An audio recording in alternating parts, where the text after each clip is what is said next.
আমি আল্লাহ তোমাকে দুনিয়ার মধ্যে পাঠাইছি কেন জানো? আমি আল্লাহ পাক রব্বুল আলামিনের ইবাদত করার জন্য। আল্লাহ পাক রব্বুল আলামিন বলেন, ওয়া খালাকাতুল জিন্না ওয়াল ইনসা ইল্লা লিয়াবুদুন। আল্লাহ পাক রব্বুল আলামিন বলেন, হে দুনিয়ার মানব, আমি আল্লাহ তোমাকে দুনিয়ার মধ্যে পাঠাইছি আমি আল্লাহর ইবাদত করার জন্য, আমি আল্লাহর ইবাদত করার জন্য। এবার তুমি আমি আল্লাহ পাক রব্বুল আলামিনের ইবাদত করবা। আমি আল্লাহ পাক রব্বুল আলামিনের ইবাদত কেমনে করবে? আল্লাহ পাক রব্বুল আলামিন বলেন, আমি আল্লাহ তোমার উপর 5 ওয়াক্ত নামাজ ফরজ করেছি, এই 5 ওয়াক্ত নামাজ তুমি সঠিকভাবে আদায় করবা। আল্লাহ পাক রব্বুল আলামিন বলেন, এই 5 ওয়াক্ত নামাজ যদি তুমি সঠিকভাবে আদায় করো হে মুমিন, তাহলে কবরটা তোমার জন্য হবে জান্নাতের টুকরা। ফারিকুম ফিল জান্নাহ ওয়া ফারিকুম ফিস সাইর। আলহামদুলিল্লাহিল্লাযী জাআলাশ শামসা ওয়াল কমারা বিহুসবান ওয়ান নাজমা ওয়াশ শাজারা ইয়াসজুদান وفضل زمانا على زمان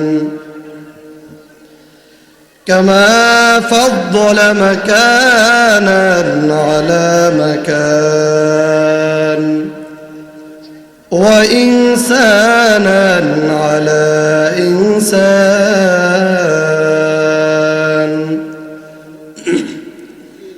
ونشهد أن لا إله إلا الله وحده لا شريك له لا ضد له ولا ند له ولا مثل له ونشهد أن سيدنا وسندنا وحبيب ربنا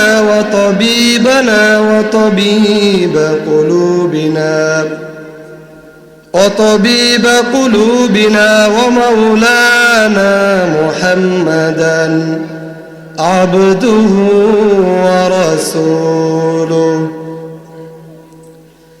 صلى الله تعالى عليه وعلى آله وأصحابه وبارك وسلم تسليما كثيرا. أما بعد فأعوذ بالله من الشيطان الرجيم. بسم الله الرحمن الرحيم. منها خلقناكم وفيها نعيدكم ومنها نخرجكم تارة أخرى. وقال النبي صلى الله عليه وسلم: القبر روضة من رياض الجنة أو حفرة من حفر النار أو كما قال النبي عليه الصلاة والسلام. صدق الله مولانا العظيم وصدق رسوله النبي الكريم ونحن على ذلك من الشاهدين والشاكرين والحمد لله رب العالمين.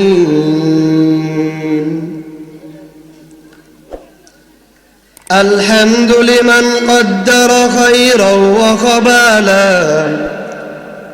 الحمد لمن قدر خيرا وخبالا وشكر لمن صور حسنا وجمالا وشكر لمن صور حسنا وجمالا उल्फत में बराबर के वफा हो के जफा हो उल्फत में बराबर के वफा जो के वफा हो हर चीज में लज्जत है अगर दिल में मजा हो हर चीज में लज्जत है अगर दिल में मजा हो दुनिया में हो दुनिया का तलबगार नहीं हो दुनिया में हो दुनिया का तलबगार नहीं हो बाजार से गुजर हो खरीदार नहीं हो बाजार से गुजर हो खरीदार नहीं हो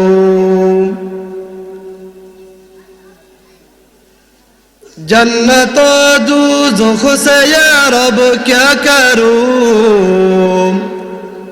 आरज़ू है मैं तुझे देखा करूं हर गिलमन जितने नियामत है ये तू सबसे बढ़कर नियामते दीदार तू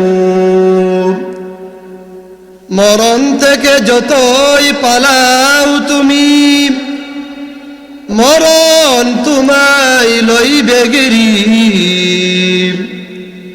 যদিও সুদূর আকাশ পানি পালাও সেটাই লাগিয়ে সিঁড়ি এক চশমে জাদান গাফেল আজা শাহ নবাসী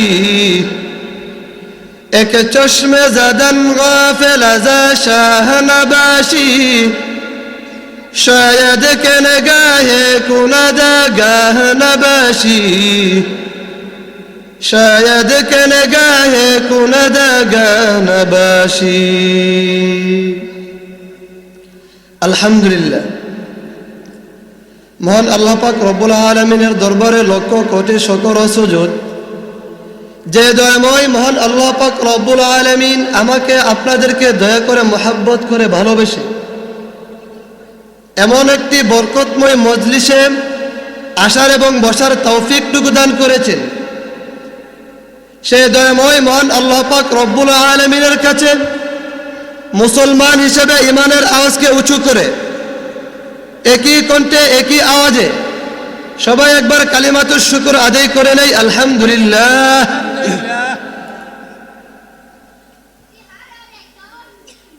আল্লাহ পাক রব্বুল আলামিন আমাদের হায়াতকে দীর্ঘায়িত করে লম্বা করে দীর্ঘ একটি বছর 2020 কাটিয়ে আল্লাহ পাক রব্বুল আলামিন আমাদেরকে যে 2021 সাল পর্যন্ত আসার তৌফিকটুকু দিয়েছেন সেই জন্য আবারও একবার কালিমাতুশ শুকর আদায় করে নিই আলহামদুলিল্লাহ মুহতারাম হাজরিন সময় অত্যন্ত সংক্ষিপ্ত এই জন্য আমি যে আয়াত আপনাদের সামনে তেলাওয়াত করেছি ভিন্ন সাইটে না ঢুকে এই আয়াতের মধ্যে সরাসরি ঢুকে যাব ইনশাআল্লাহ আমি যে আয়াতে কারিমা আপনাদের সামনে তেলাওয়াত করেছি আল্লাহ পাক রব্বুল আলামিন বলেন মিনহা খলাকনাকুম হে দুনিয়ার মানব আমি আল্লাহ তোমাদেরকে মাটি থেকে সৃষ্টি করেছি আমি আল্লাহ পাক রব্বুল আলামিন তোমাদেরকে মাটি থেকে সৃষ্টি করলাম এই মাটি থেকে সৃষ্টি করে আমি আল্লাহ শেষ করি নাই আমি আল্লাহ পাক রব্বুল আলামিন এই মাটি থেকে সৃষ্টি করার পরে আমি আল্লাহ তোমাকে আবার এই মাটির ভিতরে ঢুকাই দেব আমি আল্লাহ এই মাটির ভিতরে ঢুকাই শেষ করলাম না আমি আল্লাহ পাক রব্বুল আলামিন আবার এই মাটি থেকে বের করে তোমাকে হাসরের ময়দানে দাঁড় করিয়ে দিব সেই হাসরের ময়দানে তোমার জীবনের সবগুলা সময় হিসাব তোমাকে দিতে হবে যে হাদিস আমি আপনাদের সামনে পেশ করেছি মায়ার নবী দয়ার নবী মুহাম্মদ আরবি সাল্লাল্লাহু আলাইহি ওয়াসাল্লামের অসংখ্য হাদিস থেকে একটি হাদিস আমি আপনাদের সামনে পেশ করেছি। আয়াতের মধ্যে মহানবী সাল্লাল্লাহু আলাইহি ওয়াসাল্লাম বলেন, আল কবরু রাউযাতুম মির রিয়াজিল জান্নাহ। মানুষ যখন দুনিয়ার মধ্যে আসবে, আসার পরে অবশ্যই তাকে মৃত্যুশীল মানুষ অবশ্যই তাকে মৃত্যুবরণ করতে হবে, ঠিক কিনা? মানুষকে অবশ্যই মৃত্যুবরণ করতে হবে। সে মৃত্যুবরণ করার পরে আমরা যেই কালটার মধ্যে চলে যাব, যেই জায়গার মধ্যে চলে যাব, সেই জায়গার মধ্যে যাওয়ার পরে মানুষের সেই ঘরটা, সেই কবরটা দুই ভাগে বিভক্ত হয়ে যাবে। একটা হবে কারোর জন্য কবরটা হবে জান্নাতের টুকরা, আবার কারোর জন্য হয়ে যাবে জাহান্নামের টুকরা, ঠিক কিনা? এই হাদিসের মধ্যে মহানবী সাল্লাল্লাহু আলাইহি ওয়াসাল্লাম বলতেছেন, আল কবরু রাউযাতুম মির রিয়াজিল জান্নাহ আও হুফরাতুম মিন হুফারিন নার। মানুষ যখন কবর দেশের মধ্যে চলে যাবে, তখন তার কবরটা হইতে হবে জান্নাতের টুকরা, নয়তোবা হবে জাহান্নামের টুকরা। এই জন্য মুহতারাম হাজরিন, আল্লাহ পাক রব্বুল আলামিন আমাদেরকে যে দুনিয়ার মধ্যে পাঠাইছেন, এই দুনিয়ার মধ্যে পাঠাবার পরে আমাদেরকে আল্লাহ পাক রব্বুল আলামিন মাটি থেকে সৃষ্টি করার পরে ধীরে ধীরে আল্লাহ পাক রব্বুল আলামিন আমাদেরকে দুনিয়ার মধ্যে পাঠাইছেন। এই দুনিয়ার মধ্যে পাঠাবার পরে আমাদের মধ্যে আল্লাহ পাক রব্বুল আলামিন কিছু নিয়ম কানুন দিয়েছেন, সেই নিয়ম কানুন মতো আমাদেরকে চলতে হবে, ঠিক কিনা? আল্লাহ পাক রব্বুল আলামিন বলেন, আমি আল্লাহ তোমাকে মাটি থেকে সৃষ্টি করেছি। এই মাটি থেকে সৃষ্টি করার পরে আমি আল্লাহ তোমাকে দুনিয়ার জমিনে পাঠাইলাম। এই দুনিয়ার জমিনে পাঠাবার পরে আমি আল্লাহ তোমাকে কিছু নিয়ম কানুন দিয়েছি, তুমি সেই নিয়ম কানুন অনুপাতে চলবা। যদি আমি আল্লাহ পাক রব্বুল আলামিনের নিয়ম কানুন মতে চলো, আমি যেই আইন যেই কানুন দিয়েছি, তুমি যদি সেই আইন সেই কানুন মতে চলো, তাহলে তোমার জন্য হবে কবরটা জান্নাতের টুকরা। আর যদি তুমি সেই আইন সেই নিয়ম মতে না চলো, তাহলে তোমার জন্য কবরটা হবে জাহান্নামের টুকরা, ঠিক কিনা? মুহতারাম হাজরিন, আল্লাহ পাক রব্বুল আলামিন আমাদেরকে যে দুনিয়ায় পাঠাবার পরে যেই নিয়ম কানুনগুলো দিয়েছেন, সেই নিয়ম কানুন প্রথম আমি যেটা বলবো সেটা হলো আল্লাহ পাক রব্বুল আলামিন আমাদের উপরে 5 ওয়াক্ত নামাজ ফরজ করেছেন, ঠিক কিনা? সবাই আওয়াজ দিয়ে বলেন, ঠিক কিনা? আল্লাহ পাক রব্বুল আলামিন আমাদের উপর 5 ওয়াক্ত নামাজ ফরজ করেছেন। এই 5 ওয়াক্ত নামাজ আমাকে আপনাকে আদায় করতে হবে, ঠিক কিনা? আল্লাহ পাক রব্বুল আলামিন কোরআনে কারীমের মধ্যে বলেন, আফা হাসিবতুম আন্নামা খলাকনাকুম আবাসাও ওয়া আন্নাকুম ইলাইনা লা তুরজাউন। আল্লাহ পাক রব্বুল আলামিন বলেন, হে দুনিয়ার মানুষ, তুমি কি ভেবেছো আমি আল্লাহ তোমাকে অযথা সৃষ্টি করলাম? না না, আমি আল্লাহ তোমাকে অযথা সৃষ্টি করি নাই। আমি আল্লাহ তোমাকে দুনিয়ার মধ্যে পাঠাইছি কেন জানো? আমি আল্লাহ পাক রব্বুল আলামিনের ইবাদত করার জন্য। আল্লাহ পাক রব্বুল আলামিন বলেন, ওয়া মা খালাকাতুল জিন্না ওয়াল ইনসা ইল্লা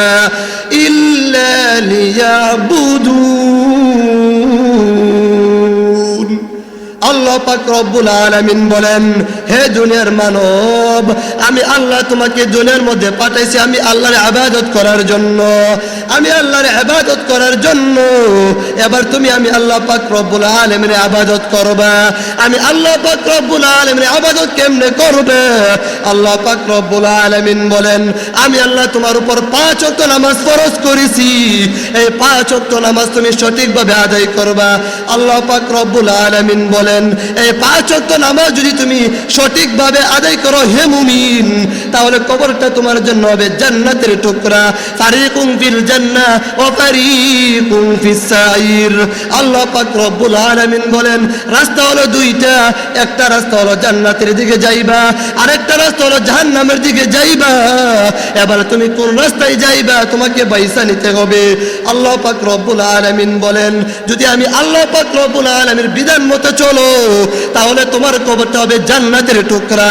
আর যদি তুমি আমি আল্লাহ পাক রব্বুল আলামিন বিধান মতো না চলো তাহলে তোমার জন্য কবরটা হবে জাহান্নামের টুকরা। এর মুসলমান, এই কবর কিন্তু কারোর জন্য হবে শান্তির বাগান, আবার কারোর জন্য হবে জাহান্নামের টুকরা। এর মুসলমান, আপনাদেরকে একটা ঘটনা বলি। এ মুসলমান, সাহাবায়ে কেরাম যখন যুদ্ধের ময়দানে চলে গেছেন, যুদ্ধের ময়দানে যাওয়ার পর তখন তাদের যখন যুদ্ধ শেষ হয়ে গেছে, যুদ্ধ শেষ হওয়ার পর এবার তারা মদিনার দিকে রওনা দিছে। মদিনার দিকে রওনা দেওয়ার পর তারা যখন চলতে চলতে রাত্র হয়ে গেছে, এমন একটা সময় চলে আসছে এরা এখন এখানে রাত্রি যাপন করবে। অনেক লম্বা ঘটনা সংক্ষিপ্ত আকারে বলে দিই, যেহেতু সংক্ষিপ্ত সময়। সাহাবায়ে কেরাম এখানে রাত্রি যাপন করবেন। রাত্রি যাপন করার পর আমার নবী এখানে ঘোষণা করে দিয়েছেন, ও সাহাবায়ে কেরাম, আমরা যে এখানে রাত্রি যাপন করব, এই রাত্রি যাপন করার পরে আমাদেরকে দুশমনরা এখানে আক্রমণ করার আশঙ্কা আছে। অতএব আমাদের মধ্যে যে কেউ দুইজন আমাদেরকে পাহারাদারি করতে হবে, যাতে শত্রু আমাকে আক্রমণ করতে না পারে, আমাদেরকে আক্রমণ করতে না পারে। আমার নবী এই ঘোষণাটা করার পর দুইজন সাহাবী দাঁড়ায় গেছেন, ইয়া রাসূলুল্লাহ, ইয়া হাবিবাল্লাহ, ও আল্লাহর পয়গম্বর, আমরা দুইজন আজকে পাহারাদারি করতে রাজি হয়ে গেলাম। দুইজন দাঁড়ায় গেছে পাহারাদারি করার জন্য। এরে মুসলমান, আল্লাহর নবী তাদেরকে জায়গাটা দেখাই দিয়েছেন, কোথায় তারা পাহারাদারি করবে, কোথায় তারা দাঁড়ায় থাকবে। তারা দুইজনকে যখন এইরকম ভাবে পাহারাদারির দায়িত্ব বোঝা দেওয়া হয়েছে, দুইজন সাহাবীর নাম, একজন সাহাবীর নাম হলো হযরত আব্বাদ রাদিয়াল্লাহু তাআলা আনহু, আরেকজন সাহাবীর নাম হলো হযরত আম্মার রাদিয়াল্লাহু তাআলা আনহু। এরা দুইজন পাহারাদারির দায়িত্ব নিয়ে গেছেন। এবার এরা দুইজন পরামর্শ করলেন, আমরা যদি দুইজন একত্রিত পাহারাদারি করি তাহলে হইতে পারে রাত্রি যখন আস্তে আস্তে গভীর হয়ে যাবে, তখন আমরা এমন হতে পারে আমরা দুইজনে যদি ঘুমের কারণে ঘুমায়া যাই তাহলে আমাদের কারণে ওই সাহাবায়ে কেরামদের উপর শত্রু আক্রমণ করতে তারা সহজ হয়ে যাবে। এই জন্যে আমাদেরকে ভালোভাবে পাহারাদারি করতে হবে। তারা সিদ্ধান্ত নিয়েছে একজন রাত্রির প্রথম ভাগে পাহারাদারি করবে, আরেকজন রাত্রির শেষ ভাগে পাহারাদারি করবে। এইভাবে যখন সিদ্ধান্ত হয়ে গেছে, হযরত আব্বাদ রাদিয়াল্লাহু তাআলা আনহু উনি ভাবলো আমি রাত্রির প্রথম অংশটা আমি পাহারাদারি করব, আর হযরত আম্মার রাদিয়াল্লাহু তাআলা আনহু উনি ঘুমায়া যাবেন, আবার রাত্রির শেষ ভাগে উনি পাহারাদারি করবে। এরে মুসলমান, হযরত আব্বাদ রাদিয়াল্লাহু তাআলা আনহু উনি ভাবলো আমি যখন রাত্রির প্রথম অংশ পাহারাদারি করব তখন আমাকে আর অযথা সময়টা কাটায় লাভ নাই, আমি সময়ের মধ্যে দাঁড়ায় যাই, এই সময়ের মধ্যে নামাজের মধ্যে দাঁড়ায় যাই, আমার এই সময়টা নামাজের মধ্যে কাইটা যাবে, এইদিকে পাহারাদারির দায়িত্ব পালন হবে। এরে মুসলমান, হযরত আব্বাদ রাদিয়াল্লাহু তাআলা আনহু এই মনে করে নামাজে দাঁড়ায় গেছেন। নামাজে দাঁড়ায় যাওয়ার পর হঠাৎ করে একজন কাফের এই রাস্তা দিয়ে আসতেছে, তাকে দেখতেছে কে যেন এখানে দাঁড়ায় নামাজ পড়তেছে। কাফের বুঝতে আর বাকি নাই যে উনি হলেন মুসলমানের একজন পাহারাদার, তারে যদি আমি সহজে মারতে পারি তাহলে আমি তাদেরকে ঘুমের মধ্যে সহজে আক্রমণ করতে পারবো। এই কাফের যখন মনে মনে এই সিদ্ধান্ত নিছে, তখন আস্তে আস্তে হযরত আব্বাদ রাদিয়াল্লাহু তাআলা আনহুর কাছে চলে আসছে। হযরত আব্বাদ রাদিয়াল্লাহু তাআলা আনহু নামাজের মধ্যে দাঁড়ায় গেছেন, আল্লাহর কোরআন তেলাওয়াত করতেছে। আল্লাহর কোরআন তেলাওয়াত এত মজার, যারা নামাজের মধ্যে কোরআন তেলাওয়াত করে তারা বুঝে কত মজার তেলাওয়াত। ওরে মুসলমান, আপনি যখন রাত্রি 3টায় ঘুমান তখন সাদেকপুর মাদ্রাসায় আয়সা দেখবেন রাত্রে 3টা বাজে ছাত্ররা কোরআন তেলাওয়াত করতেছে। এই কোরআন এমন কোরআন যেই কোরআন আপনার জন্য কবরের মধ্যে সুপারিশ করবে। আল্লাহর নবী বলেন, ইযা বুজাল মাইতু ফি কবরিহি জাল কুরআন ইনদা রাসিহি ওয়াস সালাতু আন ইয়ামিনিহি ওয়াস সিয়ামু আন শিমালিহি ওয়া সাইরুল হাসানাতি ইনদা রিজলিহি। আও কামা ক্বালান নাবিয়্যু আলাইহিস সালাতু ওয়াস সালাম। আল্লাহর নবী বলেন, মানুষ যখন কবরের মধ্যে চলে যাবে, কবরের মধ্যে যাওয়ার পর এই কোরআন আমাকে আপনাকে সুপারিশ করবে। এর মুসলমান, হযরত আব্বাস রাদিয়াল্লাহু তাআলা আনহু নামাজের মধ্যে কোরআন তেলাওয়াত করতেছে, নামাজের মধ্যে কোরআন তেলাওয়াত করতেছে। ওইদিকে কাফের সুযোগ পাইয়া হযরত আব্বাস রাদিয়াল্লাহু তাআলা আনহুর পিঠের মধ্যে এক একটা পর তিনটা তীর নিক্ষেপ করছে। তিনটা তীর নিক্ষেপ করার পর তখন তার পিঠ থেকে রক্তগুলা ধীরে ধীরে পড়তেছে।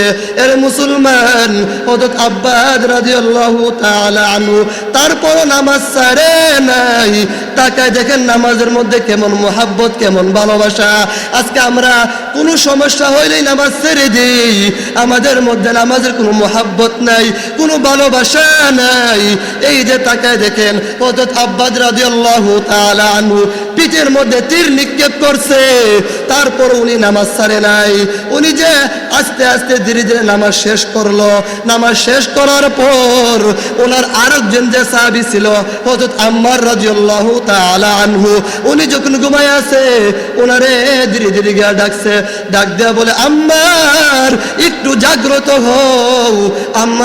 হযরত আম্মার রাদিয়াল্লাহু তাআলা আনহু তাকায় দেখলো হযরত আব্বাস রাদিয়াল্লাহু তাআলা আনহুর শরীরটা রক্তে রঞ্জিত হয়ে গেছে। হযরত আম্মার রাদিয়াল্লাহু তাআলা আনহু ডেকে বলল, ভাইজান আপনি তো আমাকে ইচ্ছা করলে আরো আগেও ডাকতে পারতেন। আম্মার রাদিয়াল্লাহু তাআলা আনহু বলেন, এই কথা বলার পর হযরত আব্বাস রাদিয়াল্লাহু তাআলা আনহু বলেন, ও ভাই ভালো করে শোনো, আজকে যদি আমার কাছে এত বড় সাহাবার কাফেলার দায়িত্ব না থাকতো, আমি কোনোদিন আব্বাস তিনটা তীর না আরো যদি এমন হাজার হাজার তীর আমার শরীরে নিক্ষেপ করত, আমি আল্লাহর কোরআন যেভাবে শুরু করেছিলাম, আমি নামাজ যেইভাবে শুরু করেছিলাম, এই নামাজ এই কোরআন যতক্ষণ পর্যন্ত শেষ না হইতো, আমি আব্বাস কোনোদিন নামাজ থেকে ফারেগ হইতাম না। সুবহানাল্লাহ বলেন জুড়ে। এই হলো নামাজের মোহাব্বত, নামাজের ভালোবাসা। এর মুসলমান, এই কবর মধ্যে কিন্তু আমার আর আপনার জন্য নামাজ সুপারিশ করবে। এই কবর মধ্যে আমার আপনার জন্য কোরআন সুপারিশ করবে।